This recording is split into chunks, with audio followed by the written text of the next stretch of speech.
J'ai lu un jour que Stéphanie Meyer avait dit que si elle devait être connue pour un seul de ses livres, elle voudrait que ce soit Les âmes vagabondes, et je valide totalement. Salut, vous l'avez compris avec l'intro, on va parler des âmes vagabondes, mais pas que. On est reparti pour une vidéo lecture. Ça fait quelques mois maintenant que j'en avais pas posté, parce que ça faisait quelques mois que je n'avais pas lu. Donc là, j'ai bien rattrapé mon retard. On va parler des âmes vagabondes, qui est, je pense, l'un de mes gros coups de cœur de des derniers livres que j'ai lus. J'ai également lu Les voleurs de fumée et la série Grisha. Et je vous tease direct, dans la prochaine vidéo lecture, il y aura ça là. Je viens de le commencer, je suis déjà à la page 100, je l'ai dégommé ce matin. Mais c'est pour dans une autre vidéo. J'ai les 4 premiers tomes et j'achèterai très certainement les tomes, les préquels qui sont sortis. On va commencer cette vidéo du coup en parlant de Grisha. Donc c'est une série de livres qui a donné naissance du coup à Shadow and Bone sur Netflix. Je n'ai pas encore regardé la saison 2 alors qu'elle est sortie il y a déjà un an. J'ai pas eu le temps et sachant qu'en plus elle s'était arrêtée, que Netflix n'a pas renouvelé pour la saison 3, je me suis dit oh, j'ai le temps, tu vois, je veux pas, il n'y a pas de suite. Donc après, à savoir pourquoi ils l'ont arrêté, je sais pas, parce que des fois ils font continuer des séries qui puent la merde et des bonnes séries qui ont des bonnes idées, ils les arrêtent. Enfin bon bref, ça c'est un autre débat. Mais du coup, j'ai commencé ces livres-là parce qu'on les a offerts à mon anniversaire. Et autant j'avais bien aimé le tome 1, autant quand je suis passée au tome 2, c'était lourd. Mais alors le tome 3, je l'ai bâclé. Mais vraiment, le dernier jour où je l'ai lu, il me restait, je sais pas moi, 100 ou 150 pages. Et j'étais là en mode, mais vite, vite, en fait, je veux que ça s'arrête, ça n'avance pas. Le dernier tome, ça n'avance pas. J'ai été déçue. Et je me suis dit, c'est dommage parce que la saison première de Shadow and Bone, j'avais beaucoup accroché à l'univers et tout ça. Et les livres, vraiment, je n'ai pas accroché. Je vais laisser une chance à l'univers Grisha, parce que ma petite soeur m'a offert, ils sont ici, les livres qui parlent de Neige et de ses acolytes. Je vous remets les noms là. Elle me les a achetés en anglais, donc en plus ça me fera travailler mon anglais, donc c'est très bien. Et donc du coup, il paraît que les livres là sont mieux que la série Grisha.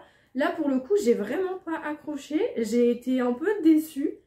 Le début est vraiment bien, genre t'accroches bien je trouve au tome 1. Le tome 2 c'est déjà beaucoup moins bien et le tome 3 bah ouais j'ai eu envie de le bâcler pour pouvoir passer à autre chose. C'était pas mon truc, je ne vendrai pas les livres parce que c'est un cadeau d'anniversaire, mais j'ai pas accroché plus que ça à l'histoire et du coup des fois je me demande comment ils font Netflix pour décider quel livre ou quelle œuvre va faire l'objet d'une adaptation, parce que ça fait l'objet d'une adaptation et pas d'autres livres qui sont pour moi entre guillemets plus intéressants. Je sais pas, mais forcément si tu lis le tome 1, moi j'étais à fond dedans. Dans le tome 2 un peu moins encore une fois, et le tome 3 en fait j'aime pas, c'est ce triangle amoureux venant de la fille qui a lu Twilight et qui a à peu près aimé. Mais là c'est vraiment genre un triangle amoureux, c'est même pas un triangle, c'est un quatuor. Alina elle sait jamais qui choisir entre Mal, entre le Darkling, entre le prince, j'ai un trou de mémoire sur son prénom. Un coup c'est l'un, un coup c'est l'autre, un coup oui je pourrais peut-être lui donner sa chance, comme ça Mal serait libérée, mais non mais Mal je l'aime, oh puis le Darkling dans mes rêves je l'embrasse quand même. Enfin il y a un moment mademoiselle il faut savoir ce qu'on veut dans la vie. Et ça fait pas de toi un personnage très agréable à lire parce que toutes les 30 secondes tu changes d'avis. C'est l'équivalent de sortir avec ta petite soeur dans un magasin de jouets et de lui dire tu prends ce que tu veux. Je vais prendre ça, je vais prendre ça. Non mais je vais prendre celui-là en fait. Je vais prendre ça parce que c'est mieux en fait. Oh, mais celui-là je l'ai pas à la maison. Alors je vais prendre ça. Mais non je vais reprendre celui-là parce que celui-là il continue un truc. Enfin, elle est indécise. Elle est tourmentée par des toutes petites décisions qui n'ont pas d'incidence réelle sur l'histoire. L'histoire elle met du temps à vraiment se lancer. J'ai été déçue. Honnêtement j'ai été déçue. J'espère que les 2 autres livres seront bien meilleurs. Après je vais les garder encore une fois parce que c'est un cadeau d'anniversaire, mais c'est pas forcément une série de livres que je vais conseiller, à moins que vous soyez fan des histoires qui prennent extrêmement leur temps.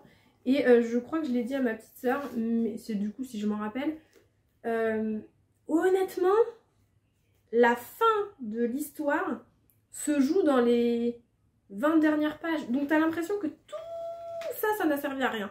C'est long pour arriver à la fin.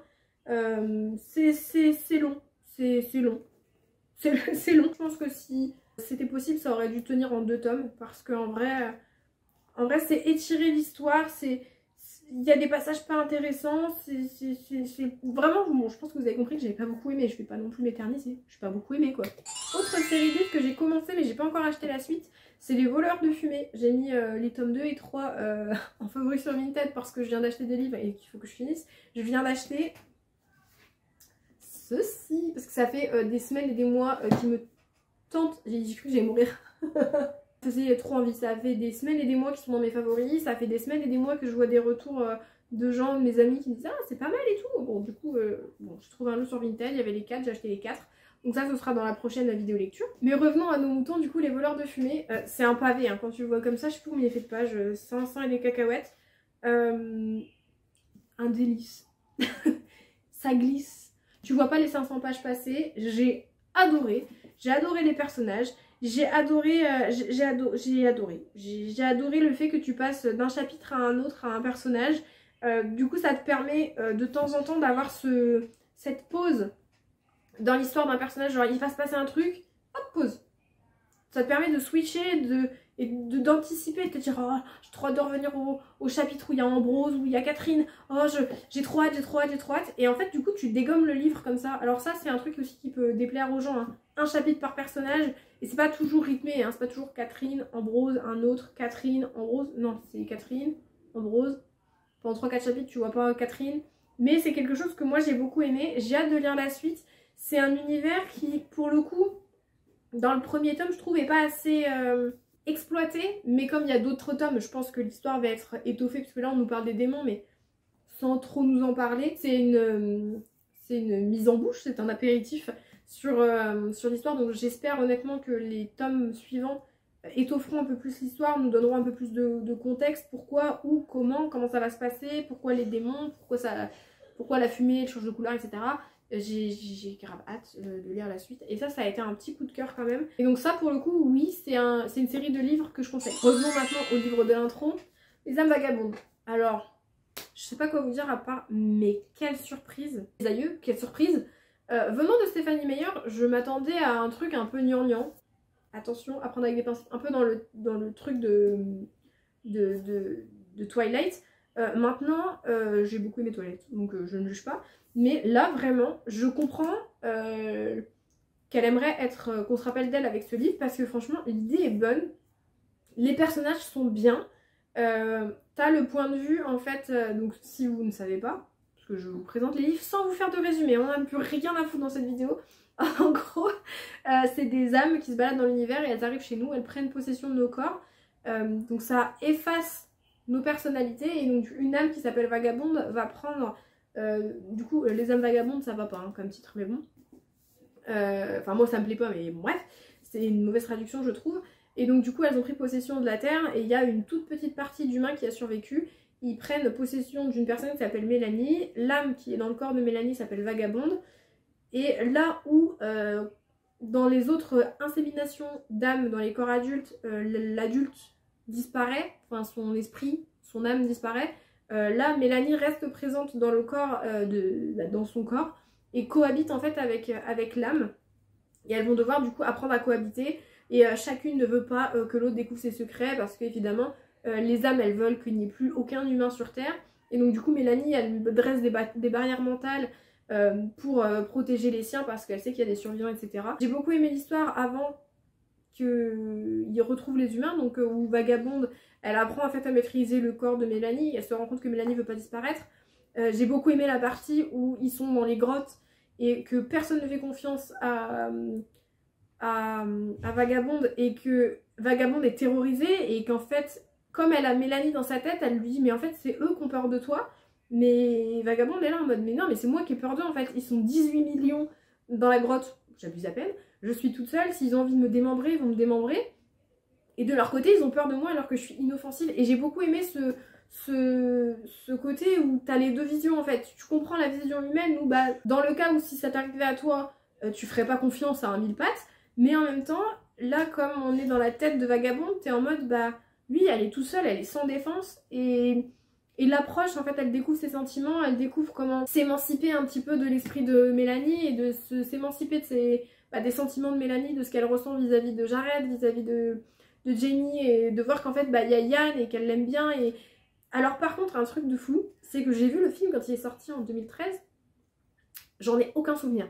Je sais que je l'ai vu parce que ça me dit quelque chose et je me rappelle des acteurs, mais je n'ai aucune idée de si ça suit le livre. Donc je peux pas vous dire en fait si c'est fidèle, je pense pas, j'ai pas souvenir que ce soit fidèle. Après, n'hésitez pas à me dire en commentaire. De toute façon, je regarderai Les âmes vagabondes, le film, dans quelques jours. Mais j'ai vraiment beaucoup aimé, c'est une bonne surprise. Quand je pense que je l'ai acheté 50 centimes chez Emmaüs il y a une éternité, ça fait au moins 2 ans et demi qu'il est dans l'étagère et que je me dis, oh, je vais le lire, je vais le lire, je vais le lire, je vais le lire. Je ne l'ai jamais lu, mais là, quelle erreur, mais j'aurais dû me remettre dessus dès que j'en ai eu l'occasion. Franchement, c'est un très bon livre. Ceux qui n'ont pas aimé Twilight, je pense que ça peut vous plaire parce que c'est...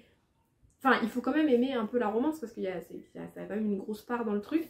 Mais c'est une histoire un peu de science-fiction et franchement, j'ai beaucoup aimé. C'est une bonne découverte. Je suis triste qu'il n'y ait pas de suite. Mais elle a laissé une fin un peu ouverte. Donc je vous la spoile pas parce que je pense que j'ai déjà beaucoup parlé du livre en quelques minutes. Mais c'est une fin ouverte qui peut laisser penser qu'un jour elle fera une suite ou même sans penser que Stéphanie Meyer fasse une suite, toi tu peux t'imaginer ce qui va se passer par la suite. Et moi là c'est un gros coup de cœur, j'ai beaucoup aimé ce livre. Donc je pense qu'il va rester dans mon étagère parce que oui, j'ai enfin décidé de faire du tri. Je me suis débarrassée de quelques livres. Moi je me suis séparée de 4-5 livres, je les ai déposés en boîte à livres. Du coup j'ai décidé qu'il fallait absolument que je commence à lire mes livres parce que c'est bien beau d'en racheter, hein, mais ce serait bien de lire ce qu'il y a là. Et en même temps ça sert à rien d'en avoir que je garde dans l'étagère, que je lirai peut-être jamais. Donc le but, et je l'ai déjà dit, c'est que j'arrête d'acheter des bouquins et que je me concentre sur les livres que j'ai. Donc j'ai été très très surprise et agréablement surprise de découvrir que j'avais un livre extrêmement bien dans mon étagère qui traînait depuis des semaines, des mois et des années et que j'avais pas lu. Donc je vais me remettre grave à la lecture. Ça je l'ai lu en 4 jours. J'ai commencé ça il fait 300 pages, hein. Je vais le dégommer. Là je suis dans une période très calme au travail où j'ai le temps de lire, donc à mon avis ça je te le dégomme pas demain. Donc là pour vous savez pas quel jour on est, mais là on est dimanche. J'ai déjà lu 100 pages, il fait 300 pages, donc je pense que d'ici mercredi, si j'ai le temps, il doit être bâclé. Et donc du coup, à la fin du mois, j'aurai fini les 4 livres de cette saga. Et puis après, on enquillera du coup sur les livres que j'ai déjà, qu'il faut absolument que je finisse. Mais ça, c'est pour une autre vidéo. J'adore vous faire ce genre de petites vidéos comme ça, sur la lecture, même si je sais que ça fait très peu de vues, parce que sur YouTube, c'est pas le type de vidéo que les gens regardent. Mais ça me fait très plaisir de vous partager mes lectures et aussi d'avoir en fait les retours d'autres personnes. Donc n'hésitez pas à me dire ce que vous êtes en train de lire, etc. Ça me fait très plaisir de vous lire et ça me fait très plaisir de parler d'un truc qui est grave ma passion. Enfin, je veux dire, je lis un livre par semaine quand j'ai le temps. Sinon, on est à 4 livres par mois quand j'ai le temps et quand j'ai envie de me remettre dans la lecture. Mais c'est une de mes passions. Moi, j'adore. Oh là là. Des fois, mes amis me demandent de sortir et je suis dans mon lit avec mon chat, un thé et un livre. Et je les pipote en leur disant que je suis très très occupée, que je suis débordée, j'ai pas envie de m'arrêter de lire. C'est ma passion, je suis pour rien, c'est comme ça. Et j'adore ça. Donc ça me fait grave plaisir de vous partager en fait mes lectures, mes découvertes, mes déceptions et de vous lire, qu'on puisse partager là-dessus. Donc voilà, c'est tout pour cette vidéo. J'ai beaucoup parlé, je suis assoiffée, essoufflée. Donc je vais aller me reposer. Je vous fais plein de gros bisous et je vous dis à la prochaine. Salut!